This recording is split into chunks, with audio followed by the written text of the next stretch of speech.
I now give the floor to the distinguished representative of Netherlands. Honorable Chair, esteemed delegates, my name is Stefan Hennis and I am a youth representative on the Dutch delegation.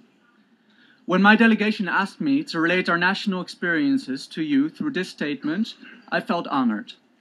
This is a unique chance not only to highlight our best practices and challenges as a country, but also to share these with you from a youth perspective. So I started asking myself, what is my personal story? After searching long for something interesting to tell you, I can only conclude that my story is rather uneventful. Growing up in the Netherlands, I have faced very little difficulties when it comes to my sexual and reproductive health and rights. I received comprehensive sexuality education in secondary school, where I learned about love, relationships, sex, STIs, and pregnancy. Whenever I feel uncertain about my sexual health, I can consult with experts online or over the phone, make a doctor's appointment, and do an STI test at a local clinic. I live without the fear of unplanned pregnancy, as both my partners and me have easy and affordable access to modern contraceptives. And personally, I have never been subjected to taboos, stigma, or discrimination. I feel and I am privileged to grow up in a country that allows me to be myself and where my sexuality does not have to be an issue of concern to me. An eventful story because it contains no life-changing issues, but that might be exactly what makes this story so interesting. This, honorable delegates, is what the ICPD agenda aims to bring to all people in the world. Healthy, happy lives that take place in resilient and productive societies. That is why the Netherlands has always been a strong supporter of the ICPD agenda. The Netherlands is very proud that its family planning strategies are mentioned as a best practice in the ICPD Global Review report. The report notes that our pragmatic and comprehensive approach to family planning, especially for young people, has resulted in one of the lowest abortion rates worldwide. The Dutch approach empowers individuals to make informed and free choices by providing universal access to integrated sexual and reproductive health information, education and services, including the access to modern contraceptives and emergency contraception.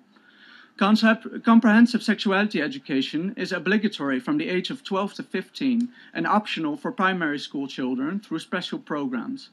It is the combination of these youth-friendly services and education programs that explains our success at preventing unwanted pregnancy and thus the need for abortion. Another important aspect of Dutch development policy is focused on the emancipation and empowerment of women and minority groups. The Netherlands believes that all individuals have the human right to education, employment and healthcare, regardless of their sex, age, ethnicity and sexual orientation and gender identity. We have many programs that focus on the elimination of violence against women, lesbian, gay, bisexual and transgender people, and against sex workers. Equal acceptance of people with a different sexual orientation and gender identity is a priority for the Netherlands. The Netherlands was the first country in the world to legalize same-sex marriage, and among the first countries where same-sex couples can adopt children. In order to increase the understanding and respect for LGBT people, sexual diversity is an obligatory subject in the sexual education curriculum in high schools. But we also face challenges in the implementation of our policies and programs. In the Netherlands, there are many different groups from diverse ethnic backgrounds and with diverse cultural and religious values. These enrich our culture, but can also act as barriers. For example, adolescent girls with a non-Western ethnic background are 4 to 6 times more likely to get pregnant than adolescent girls from Dutch descent. Also, some young women and girls still run the risk of early and forced marriage or female genital mutilation, even though these practices are illegal in our country. Besides putting in place policies and legislation to prevent these practices, the Netherlands acknowledges that a strong intercultural dialogue is of key importance to reach those harder to reach communities and to learn more about different religious backgrounds. A demographic challenge that the Netherlands faces is that of an aging population. Where today there are 3.8 active workers to every retired person, this number will decrease to 2.5 in 2040.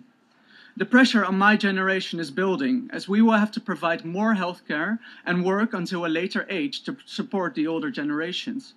To fulfill this caring task, young people need to be healthy, receive quality education, and to be able to freely choose their partners and if and when they want children. This is just one example to show that economic and social development is intrinsically linked to the fulfillment of young people's sexual and reproductive health and rights. To set the stage for this, a strong intergenerational dialogue is very important, as well as the support and increased investment in meaningful youth participation at all levels of decision-making, policy-making, implementation, and monitoring and evaluation. Chair, honorable delegates, the Netherlands will keep on supporting the implementation of the ICPD Programme of Action and of the outcomes of the ICPD Beyond 2014 review, and will strive to ensure that these commitments are integrated into the post-2015 development framework. I hope to sit in this same room in 20 years again at the ICPD Plus 40 conference, and to only hear stories that are as uneventful as mine, because that will mean that many of the commitments made here will have been implemented, and that we can focus on the positive aspects of our lives. I thank you.